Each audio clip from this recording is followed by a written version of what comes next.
AI and AI AI নিয়ে আজকাল অনেক আলোচনা হচ্ছে এবং স্পেশালি আমাদের ওয়ার্কিং প্রফেশনালদের জন্য এআই ছাড়া আসলে কোনো কিছুই চলছে না। এআই ইউজ করাটা এখন মোটামুটি আমাদের জন্য ম্যান্ডেটরি পর্যায়ে চলে গেছে। বাট কেন আমরা এআই ইউজ করব? ৩ টা কারণ আছে, যে ৩ টা কারণে আমাদেরকে অবশ্যই এআই ইউজ করতে পারতে হবে। ১ম কারণ হচ্ছে, কিছুদিন আগে NVIDIA সিইও বলছিলেন একটা ফোরামে যে এআই কারো জব নিয়ে যাবে না, বাট যারা এআই খুব ভালো শিখবে তারা অন্যের জব নিয়ে যাবে। সো ইটস ভেরি ইম্পোর্টেন্ট যে আমরা নিজেদের পারদর্শিতা এআই তে বাড়াই, সো দ্যাট আমরা কন্টিনিউয়াসলি নিজেদেরকে আপডেটেড রাখতে পারি এবং কেউ আমাদের জব খেয়ে না ফেলতে পারে। নাম্বার 2, এআই এর এখন অনেক টুল বেরিয়ে গেছে।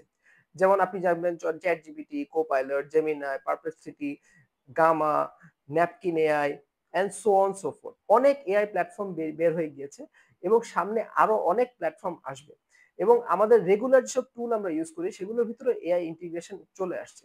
সো যদি আমরা নিজেদের এআই এর পারদর্শিতা বাড়াতে না পারি, তাহলে প্রত্যেকটা টুলে আস্তে আস্তে এআই এর ইউসেজ গুলো কমপ্লেক্স হতে থাকবে।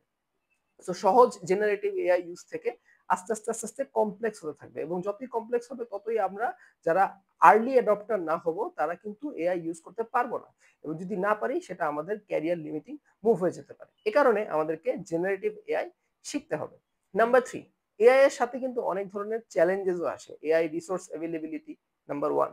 নাম্বার 2 হচ্ছে এআই এর সাইবার সিকিউরিটি থ্রেট, সেটা ডেটা প্রাইভেসি থ্রেট, এগুলোও খুবই ইম্পর্টেন্ট। এগুলো যদি আমরা না বুঝি, তাহলে আমরা যে অর্গানাইজেশনে কাজ করি অথবা আমরা নিজেদের জায়গা থেকেও কিন্তু আমাদের প্রাইভেট ডেটা এআই তে আপলোড করে দিয়ে বিপদে পড়তে পারি। সো এআই কে ভালোভাবে জানা, ভালোভাবে বোঝা এবং রাইটলি এআই ইউটিলাইজ করাটা খুবই ইম্পর্টেন্ট হয়ে দাঁড়িয়েছে আজকের জন্য।